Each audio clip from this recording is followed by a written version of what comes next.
xildhibaan Ibraahim Maxamed Jaamac oo ku magac dheer Khadar Guune kana mid ah xildhibaanada cusub ee golaha wakiilada kana soo baxay xisbiga mucaaradka ee wadani ayaa beeniyay warar ay warbaahinta u mariyeen qaar ka mid ah xildhibaanada isbahaysiga ee labada xisbi mucaarad sidoo kale xildhibaanku waxa uu ka hadlay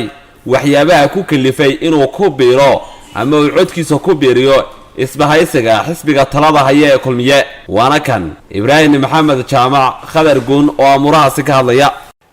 anigu maanta xusbi cusub ama sida rag garashadoodu liidataa oo sheeganaya isbahaysiga ay u dhigeen hadalka in la iibsaday anigu nin la iibsaday meehi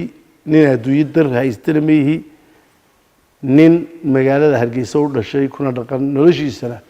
ay ku filantay ilaahay mahadii baan ahay taasaan ka leeyahay xusbigana midna waa xusbigan ka tirsanaa waa xusbigaygu baan soo noqday kadib iyaga bale afduub iyaga inaan yar yiri waa la afduubay xildhibaankii horta hadii cid la afduubay ana xusbigayga laga afduubay oo qasabay ku noqotay in la yiraahdo wadan iska sharax aniguna maadaama sharaxan ahaa qof beed gacmaha ku sitaan ahaa qof u baahan cod bixiyayaashii baan ahaa qof diiday dadku ka kala qaybsamaan ayaan ahaa duruufaha daraadood way noqotay inaan wadan iska sharaxo maantana su'aal baa hor timid anigu xildhibaan baanay dad baa soo saaray dad baa dhaqaale igu bixiyay aad iyo aadna dhammaan waan ugu mahadnaqayaa muwaadiniintii reer Soomaaliland ay doortay anigu maanta waxaan leeyahay dadkaygu halkii dantu ay ku jirtay ayaan maanta idii jooga dawladdeedii baan idin martiyay iyadaan idii weydiiyay ballanqaadna aan ka qabaa in la idin qabto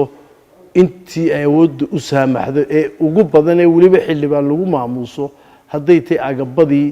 waxbarashada caafimaadka iyo wixii la mid ah waan ka daalay macaarid qaraxa waan ka daalay in maanta aniga xarig qabiil lay garaaco daadaan ahay maanta dhowr iyo konton qof jira baanay anigu maanta taagu ma hayo inaan tala ka qaato ninkii reerka buurta gacan libaax saaray ee 7 qodob ee hanjabaada ka soo saaray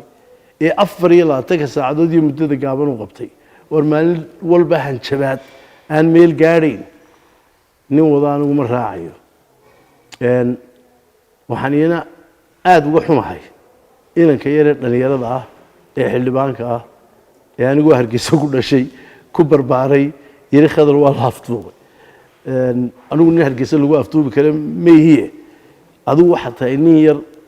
oo magaalo kale ka yimid oo caasimadii soo galo martigu ah horta soo dhawow ragga isuursaday odayaasha ah ee maanta dhalan habaabista u tilmaamaya shacbiga Soomaaliland ee inta ma kasta luminaya waxaan leeyahay xirsow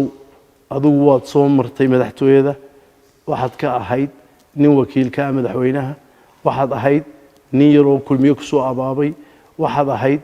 nin abaalkiisa Ilaahay oo galay ka baxay waxaad ahayd ninkii qaawiyay ee sida foosho xun u galay ee kaga dhaqaaqay madaxweynihiisii ilaabayna abaalkii maxamuud xaashina isaga caawa tala weydiin maayo ninka maanta dadku leeyahay isbahaysi baynu sameeynaa iyo Soomaaliland baynu wax u qabanaynaa waa ninkii shalay caayay lahaa codad bay qabaano Soomaaliland kamay talin Cabdiraxmaan Tuur taariikhdiisu ka saaray waxaan u maleynayaa mana adiga maalinta madaxtooyadu soo gashay baa kugu horeysay taariikhda Soomaaliland